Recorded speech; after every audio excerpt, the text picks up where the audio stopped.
Hey guys, welcome back to FDD. आज के इस वीडियो में हम बात करने वाले हैं भाई ट्रांसफर रूमर्स के बारे में, रियल मैड्रिड के ट्रांसफर रूमर्स और ट्रांसफर लिंक्स के बारे में बात करेंगे। बार्सिलोना किसको साइन कर रही है, बार्सिलोना इतनी शांत क्यों है इस ट्रांसफर विंडो में, हम बात करेंगे। ब्रैडली बारकोला और लिवरपूल की कुछ कहानी चल रही है, उसके बारे में भी हम देखेंगे अभी। और पीएसजी रियल मैड्रिड के बीच में जो घमासान मचा हुआ है उसके बारे में भी हम बात करेंगे। लेकिन हम शुरू करें उससे पहले आपको एक काम करना पड़ेगा भाई, वीडियो को लाइक करके चैनल को सब्सक्राइब कर दो यार। किस बात की देरी है मेरे दोस्तों।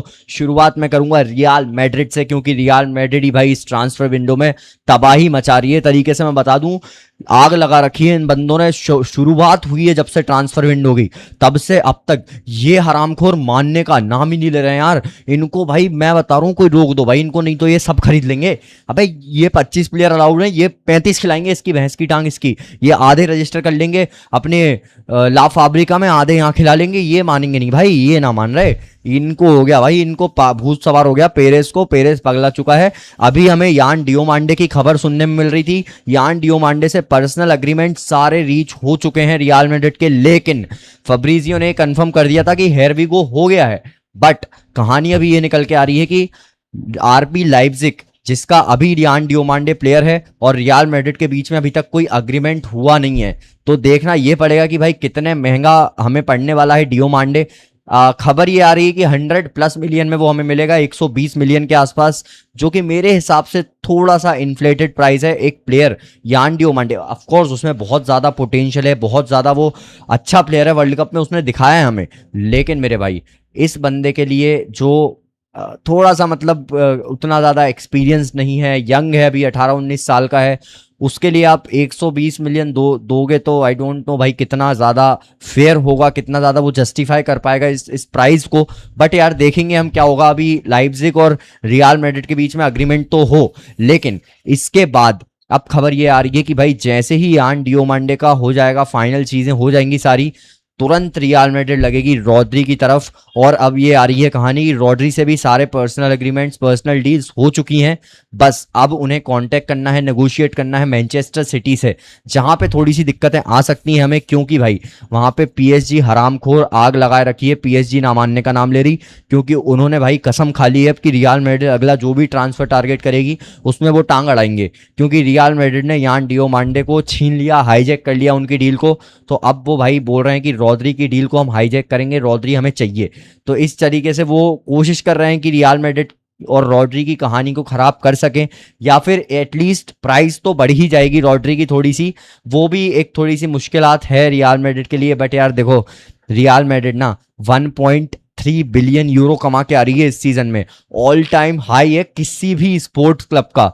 तो पैसे की कमी तो बिल्कुल ना है भाई हमारे पास। लेकिन फिर भी यार एक रॉड्री के लिए आप 50 से 60 मिलियन के आसपास देना चाहोगे, इससे ज़्यादा आप तो नहीं दोगे, क्योंकि उसकी एज भी थोड़ी है और इंजरी कंसर्न्स भी उसको रहते हैं। और अभी भी उसकी इंजरी है, उसको जो सर्जरी कराएगा उसके बाद देखना पड़ेगा कि कितने समय में वो वापस आता है। तो ये एक कहानी पक रही है। लेकिन विनीशियस जूनियर और रियल मैड्रिड की जो कहानी अभी चल रही थी कि शायद आर्सेनल जा सकता है विनीशियस, वो कहानी एक तरीके से खारिज हो चुकी है। विनीशियस ने खुद अपने इंटरव्यू वगैरह में बोल दिया है कि भाई मैं नहीं जाने वाला हूं, अगर आप ऐसा सोच रहे हो तो आप गलत सोच रहे हो। ये क्लैरिफाई कर दिया है विनीशियस ने। और रियल मैड्रिड ने भी एक रिवाइज्ड कॉन्ट्रैक्ट विनीशियस जूनियर के सामने रखा है, जो कि विनीशियस जूनियर जो मांग रहा था उसके हिसाब से तो नहीं है, बट हाँ एक रिवाइज्ड है, थोड़ा सा पैसा बढ़ा के दिया है। बट यार विनीशियस जूनियर का कंसर्न भी अगर देखा जाए ना तो जेन्युइन कंसर्न है उसका, क्योंकि विनीशियस जूनियर के 50% पर्सनालिटी राइट्स रियल मैड्रिड के पास हैं अभी के टाइम में।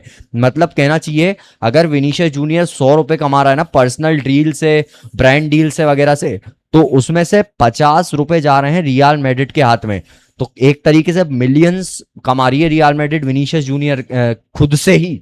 और उसके बाद जो सैलरी है उसकी, मेरे ख्याल से लगभग पूरी सैलरी या थोड़ी बहुत सैलरी तो विनीशियस जूनियर जो कमा के दे रहा है ना खुद, ये पर्सनालिटी राइट्स के चलते उसी से कवर हो जा रही है रियल मैड्रिड की। लेकिन यार ये थोड़ी सी एक कंसर्न है, जहां पे दूसरी तरफ किलियन एम्बापे के पास उसके 100% पर्सनालिटी राइट्स भी हैं और उसकी सैलरी भी विनीशियस से ज्यादा है। तो ये एक विनीशियस का कंसर्न है, जेन्युइन कंसर्न है मेरे हिसाब से।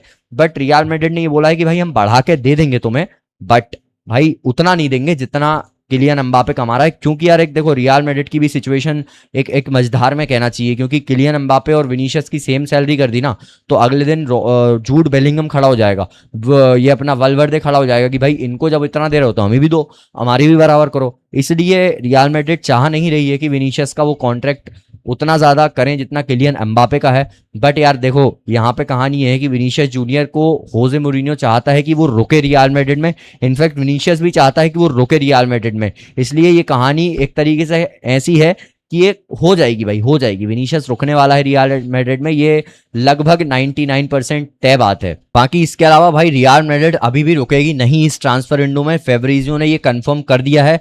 अगर रॉड्री की डील हो जाती है, यान डियोमांडे की डील हो जाती है, इसके बाद 4 से 5 मूवमेंट और रियल मैड्रिड करते हुए हमें नजर आ सकती है, जिसमें से एक तो कंफर्म है, बास्तोनी के लिए जाने वाले हैं हम for sure, we will go for Bastoni. 60-70 million के आसपास का उसका ट्रांसफर प्राइस हमें पड़ेगा, तो वो एक अच्छी साइनिंग होगी हमारे लिए, हम ये कह सकता हूं मैं भाई। क्योंकि यार देखो हमें डिफेंडर की जरूरत है, हम ऑलरेडी कोनाटे ला चुके हैं, ऑलरेडी हमने डिफेंसिव साइनिंग कर चुके हैं, कुकुरेया डम्फ्री सब ला चुके हैं, लेकिन सेंटर बैक में हमें डेप्थ चाहिए अभी भी। रियल मैड्रिड के पास हर एक पोजीशन में काफी बढ़िया डेप्थ हो चुकी है, जिसके चलते मुझे थोड़ा सा कॉन्फिडेंस अब रियल मैड्रिड की इस स्क्वाड से आ रहा है। बट स्टिल हमें एक सेंटर बैक और अच्छा साइन करना पड़ेगा। बास्तोनी परफेक्ट ऑप्शन हो सकता है हमारे लिए, बस वो आ जाए।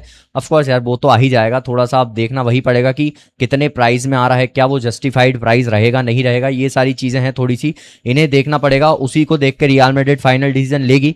बट मेरे हिसाब से अगर बास्तोनी की तरफ रियल मैड्रिड जाएगी तो मोस्ट प्रोबेबली वो डील हमें होते हुए नजर आएगी। खैर यार ये बातें तो रियल मैड्रिड की थी, आगे जैसे जैसे और चीजें होंगी हम बताते रहेंगे आपको, बड़ी वीडियो में नहीं तो शॉर्ट्स तो हमारी 100% आती रहेगी। बट इसके आगे हम अगर बढ़ें तो भाई लिवरपूल और ब्रैडली बारकोला की भी कहानी पकड़ी है बढ़िया तरीके से। ऐसा सुनने में आ रहा है कि लिवरपूल पहली बिड 150 मिलियन के आसपास मानने वाली है ब्रैडली बारकोला के लिए। इन माय ओपिनियन बहुत ज्यादा इन्फ्लेटेड प्राइस है भाई। एक player Bradley Barcola, of course he is great, pacey player, बहुत बढ़िया विंगर है, बट यार 150 मिलियन कहीं से कहीं तक जस्टिफाइड नहीं है उसके लिए। बस खैर अब क्या बोलूं यार, मार्केट में अभी तक ट्रांसफर मार्केट में भी इन्फ्लेशन आ रखा है तगड़े तरीके से। यान डियोमांडे जैसे प्लेयर 100-120 मिलियन में जा रहे हैं, तो ब्रैडली बारकोला तो स्टिल थोड़ा सा 2 चैंपियंस लीग जीत के आ रहा है, वर्ल्ड कप का भी खेल के आ रहा है, बढ़िया कैंपिंग उसका गया, उसने गोल वोल भी मार रखे हैं वर्ल्ड कप में। तो फिर बारकोला के लिए तो 150 की स्टार्टिंग है, बाकी 170 तक जा सकती है। बाकी देखो अब पीएसजी क्या करती है, क्या चाहती है पीएसजी। मेरे हिसाब से लिवरपूल जा रही है, पर्सनल टर्म्स एग्री हो गए हैं, तो ये कहानी पक जाएगी, खत्म हो जाएगी। बाकी बार्सिलोना की अगर कहानी देखूं तो यार बार्सिलोना बहुत ज्यादा मूवमेंट करती हुई नजर आ नहीं रही है हमें।